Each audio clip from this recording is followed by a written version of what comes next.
Om Swastiastu. Perkenalkan, saya Putri Septiani dari kelas manajemen SDMJ. Bersama kelompok saya akan memaparkan materi silabus 4, yaitu Koperasi dan Sistem Ekonomi Indonesia, dengan dosen pengampu Ibu Nimade Satya Utami SEMM.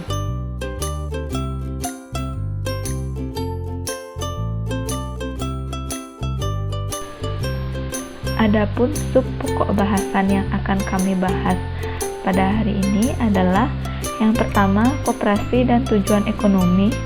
Yang kedua adalah sistem ekonomi koperasi. Yang ketiga adalah koperasi dalam ekonomi makro. Yang keempat adalah koperasi sebagai suku guru perekonomian. Dan yang terakhir adalah koperasi dalam trilogi pembangunan.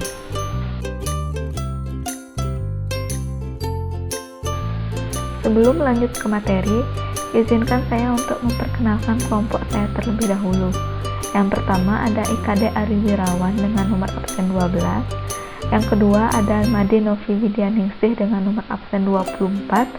Dan saya sendiri IKD Putri Septiani nomor absen 25. Materi yang pertama adalah koperasi dan tujuan ekonomi.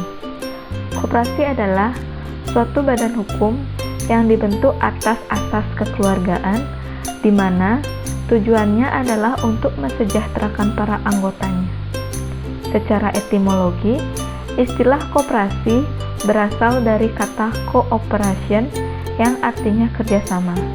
Jadi, setiap anggota memiliki tugas dan tanggung jawab dalam operasional koperasi, serta memiliki hak suara yang sama dalam pengambilan keputusan.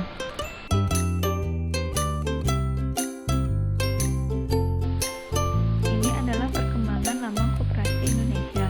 Pada tahun 1947 dalam Kongres Koperasi Indonesia yang pertama, logo pohon beringin ini ditetapkan sebagai logo koperasi Indonesia.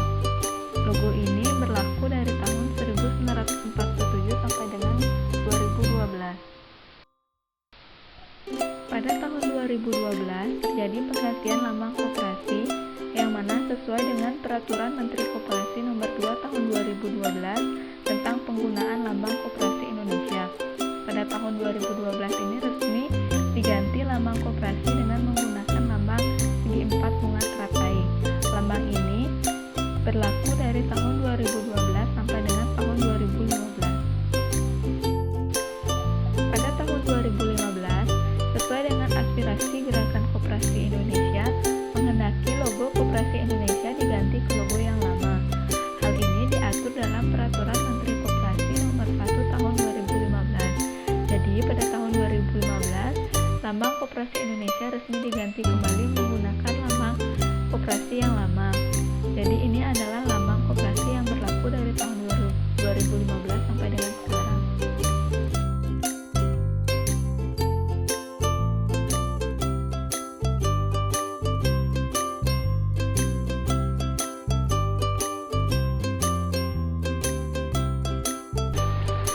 Berikut adalah lambang dari Koperasi Indonesia.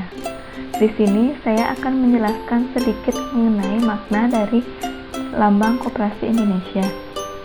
Yang pertama ada rantai.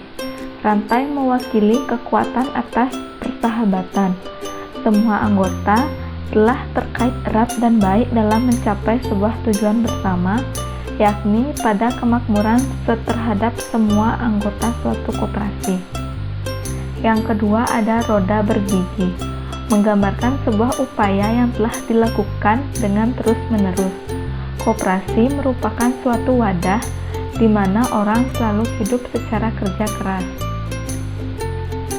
Yang ketiga ada padi dan kapas, melambangkan adanya sebuah kemakmuran terhadap orang-orang yang dapat bekerja sama dengan koperasi. Yang keempat ada timbangan, melambangkan adanya sebuah keadilan sosial yang merupakan salah satu dasar dalam koperasi, sehingga setiap pengurus dan anggota koperasi dapat menangani secara adil dengan koperasi. Yang kelima ada pohon beringin, menggambarkan adanya sebuah sifat sosial dan sifat kepribadian terhadap orang Indonesia yang berakar kuat. Yang keenam, ada bintang dalam perisai. Ini menjadikan Pancasila sebagai basis ideal untuk koperasi. Pancasila menjadi dasar untuk bekerja bersama dan mempraktikkan 5 prinsip dalam kegiatan sehari-hari koperasi. Yang selanjutnya ada tulisan Koperasi Indonesia, menampilkan adanya sebuah simbol dalam kepribadian terhadap koperasi dengan rakyat Indonesia. Koperasi adalah sistem ekonomi Indonesia yang sangat baik dan kekuatan pendorong perekonomian terhadap Indonesia. Dan yang terakhir ada warna dasar merah dan putih, menggambarkan adanya suatu kebangsaan terhadap negara Indonesia, cinta tanah air, dan bangga terhadap kalangan warga negara Indonesia. Dalam bab 2 pasal 3 Undang-Undang RI nomor 25 tahun 1992 menyatakan bahwa koperasi bertujuan untuk memajukan kesejahteraan anggota pada khususnya dan masyarakat pada umumnya, serta ikut membangun tatanan perekonomian nasional dalam rangka mewujudkan masyarakat yang maju, adil dan makmur berlandaskan Pancasila dan Undang-Undang Dasar 1945. Tujuan koperasi dalam pembangunan ekonomi adalah yang pertama, untuk membantu pemerintah dalam mewujudkan masyarakat yang adil dan makmur. Yang kedua, koperasi diadakan untuk meningkatkan taraf hidup bagi masyarakat, khususnya anggota yang terlibat. Yang ketiga, bagi para pelaku UMKM, koperasi bisa menjadi tempat untuk memperoleh modal dan tentunya mengadakan kegiatan usaha secara bersama. Dan yang terakhir adalah berperan dalam membangun tatanan perekonomian nasional. Pokok bahasan yang kedua adalah sistem ekonomi koperasi. Sistem ekonomi adalah suatu cara untuk mengatur dan mengorganisasi segala aktivitas ekonomi dalam masyarakat, baik yang dilakukan oleh pemerintah atau swasta, berdasarkan prinsip tertentu dalam rangka mencapai kemakmuran dan kesejahteraan. Sebagai suatu sistem ekonomi, koperasi tentu memiliki jiwa ideologi tertentu yang akan menjadi karakteristiknya.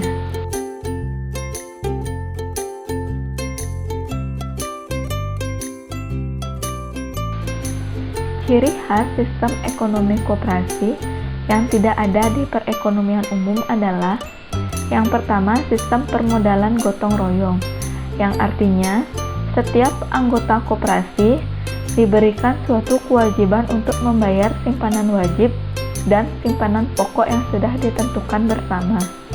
Yang kedua, sistem pengelolaan dan operasional dilaksanakan dan dipertanggungjawabkan pada anggota, yang artinya kepemilikan koperasi adalah milik semua anggota, bukan hanya milik anggota tertentu saja, sehingga memiliki kesetaraan dalam kedudukan pengelolaan kegiatan operasional koperasi. Dan yang ketiga, diperuntukkan dan diprioritaskan untuk kepentingan anggotanya. Materi yang selanjutnya ada koperasi dalam ekonomi makro. Peranan koperasi dalam perekonomian secara makro adalah meningkatkan manfaat sosial dan ekonomi bagi masyarakat dan lingkungan, pemahaman yang mendalam terhadap asas, prinsip, dan tata kerja koperasi, meningkatkan produksi, pendapatan dan kesejahteraan, meningkatkan pemerataan keadilan, dan meningkatkan kesempatan kerja. Peran koperasi di Indonesia diperkirakan akan tetap bahkan semakin penting, terutama dalam kaitannya untuk menjadi wahana pengembangan ekonomi rakyat. Koperasi harus tumbuh menjadi badan usaha dan sekaligus sebagai gerakan ekonomi rakyat yang sehat, tangguh, kuat, dan mandiri yang berfungsi sebagai wadah untuk menggalang ekonomi rakyat. Materi yang selanjutnya adalah koperasi sebagai soko guru perekonomian. Sebagai soko guru perekonomian, koperasi merupakan kekuatan ekonomi rakyat sehingga dapat dijadikan tiang utama pembangunan ekonomi nasional. Namun, untuk saat ini, pemerintah Indonesia masih harus memperhatikan keberadaan koperasi di Indonesia agar bisa benar-benar sebagai soko guru perekonomian Indonesia yang merupakan sistem yang terdapat dalam Undang-Undang Dasar 1945. Materi yang terakhir ada koperasi dalam trilogi pembangunan. Trilogi pembangunan adalah menciptakan pemerataan pembangunan dan hasil-hasilnya, pertumbuhan ekonomi yang cukup tinggi, serta stabilitas nasional yang dinamis dan strategis yang kemudian juga dijadikan sebagai misi yang melekat pada masing-masing pelaku ekonomi, baik negara, swasta, maupun koperasi di dalam sistem ekonomi nasional yang kita bangun.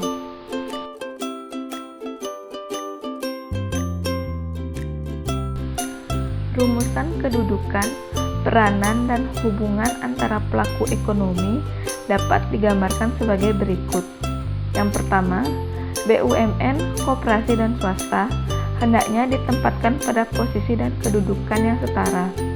Hal ini berarti setiap pelaku ekonomi, baik secara normatif maupun operasional, memiliki hak hidup yang sama sesuai dengan misi yang diembannya. Yang kedua, BUMN, koperasi, dan swasta hendaknya melakukan peranan masing-masing dengan memanfaatkan keunggulan komparatif yang dimilikinya. Keunggulan komparatif yang dimaksud di sini adalah bahwa masing-masing pelaku ekonomi mempunyai suatu kelebihan di satu bidang jika dibandingkan dengan pelaku ekonomi lainnya. Keunggulan komparatif yang khas yang berkaitan dengan trilogi pembangunan nasional adalah sebagai berikut. Yang pertama, BUMN cenderung untuk melakukan peran utama sebagai stabilisator dan perintis perekonomian nasional. Yang kedua, swasta cenderung mengarah untuk melakukan peran utama di bidang pertumbuhan ekonomi nasional. Dan yang terakhir, koperasi mengemban peran utama di bidang pemerataan pembangunan dan hasil-hasilnya.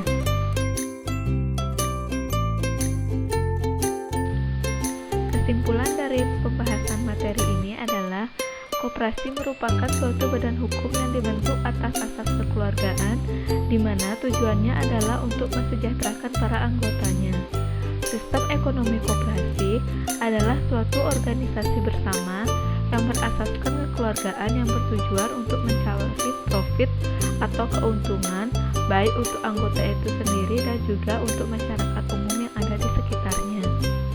Peranan koperasi dalam perekonomian secara makro adalah untuk meningkatkan manfaat sosial dan ekonomi bagi masyarakat dan lingkungannya. Sebagai soko guru perekonomian, koperasi merupakan kekuatan ekonomi rakyat sehingga dapat dijadikan tiang utama pembangunan ekonomi nasional.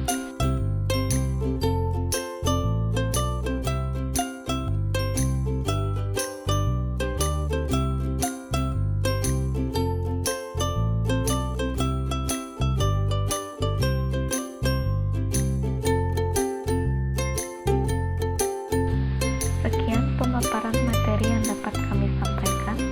Mohon maaf jika ada kesalahan kata dalam penyampaiannya. Akhir kata kami ucapkan terima kasih.